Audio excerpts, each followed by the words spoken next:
Welcome to CARICOMP Insider, where high-tech facial recognition meets real-world intelligence.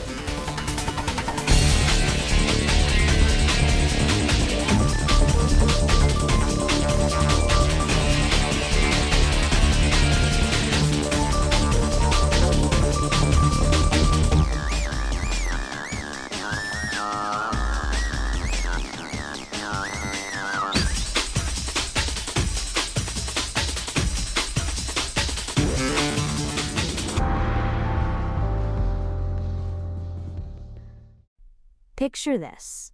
You've finally done the smart thing. You switched all your important logins away from passwords. Then your phone slips out of your pocket and shatters on the pavement. And just like that, you can't get into any of your accounts.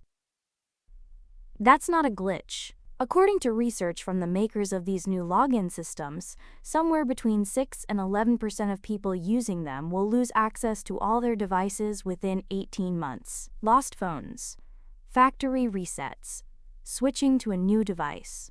If you've ever set up Face ID or a fingerprint login, this already touches your life, and the fear underneath it is completely reasonable. What happens when the thing holding your keys breaks? That's the question the whole tech industry is quietly wrestling with right now. So why is something that's clearly more secure stalling out anyway? Let's start with what these new logins actually are.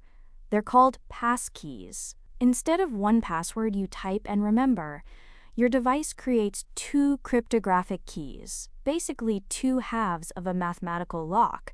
One half stays secret on your phone. The other half goes to the website. They only work together, so there's no password to steal, nothing to phish, nothing to reuse across sites. And they're fast. According to the research, signing in with a passkey takes about 8.5 seconds. Compare that to waiting 30 seconds or more for a text message code or an email link. Once your device is recognized, success rates climb to 95, even 99%. For you, that means fewer fumbling logins and far less chance of getting tricked by a fake website. Genuinely better. So where's the catch? It lives in one word: recovery. With old passwords, if you forgot one, you just reset it. There was always a back door. But that secret key on your phone? It never leaves the device.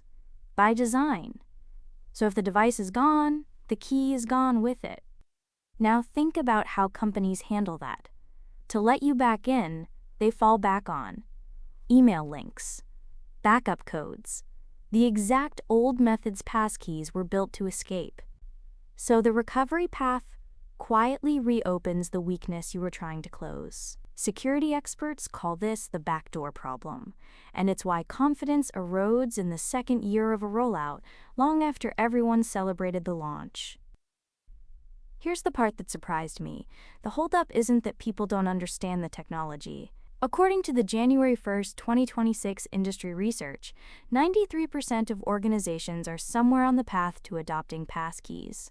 But only 13% have rolled them out at scale. That's an 80-point gap.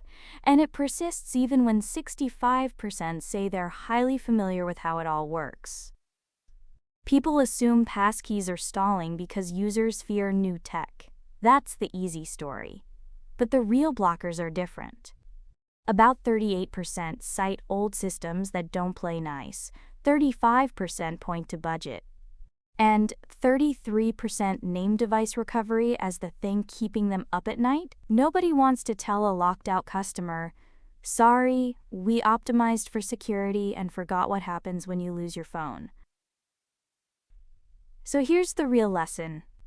Better security means nothing if people can't trust what happens when things go wrong. The crypto problem is solved. The trust problem is the safety net, and that net is still being woven. Let me leave you with the simple version. Passkeys replace your password with a secret key locked inside your phone, which makes logging in faster and far harder to hack. But if you lose that phone, getting back in is messy, and the rescue route often undoes the safety you signed up for. So the technology isn't waiting on smarter engineers. It's waiting on a trustworthy answer to one human question. Whether you carry a badge or just carry a phone, the rule is the same. A lock is only as good as your plan for losing the key. The full breakdown's in the show notes if you want the deep dive. Now you know something most people in this industry don't. Use it. And when you're ready to put it to work, caracomp.com. We'll see you tomorrow.